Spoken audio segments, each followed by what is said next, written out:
Owning a home is part of the American dream, but housing leaders in El Paso County say it is becoming much more challenging because of high costs.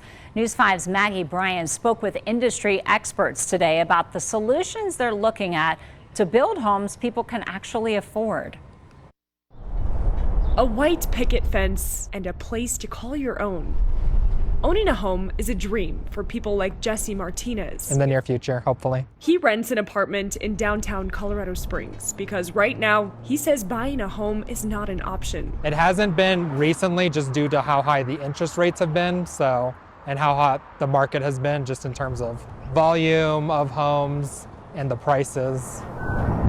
While it may seem like there's a lot of development happening in El Paso County, housing leaders say it's not the type of housing that most residents can afford. The Pikes Peak Housing Network says most of the new homes on the market in 2024 were $600,000 or more. Only 37% of households could afford that price. It's a mismatch housing leaders are working to fix. It makes me think, man, I got to start saving money for my kids, so that they can afford to have something and they're just not, having to rent forever. Developers, architects, and city planners formed a panel discussion on Tuesday to talk about solutions to drive down building costs. At the end of the day, trying to build smaller houses on smaller parcels is what's going to really move the needle on affordability. We also need to be thinking about construction methods. So modular housing is coming forward, 3D printing housing coming forward, and really condos and types of townhomes that can really be that entry-level home for our community members. John Olson, an architect and owner of Urban Landscapes, says cutting down on regulations and fees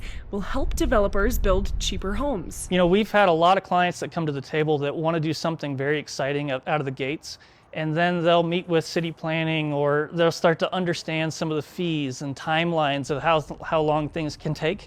And they see some of that as obstacles. Right now, the average age of a first-time home buyer in the U.S. is 38 years old. That's according to the National Association of Realtors.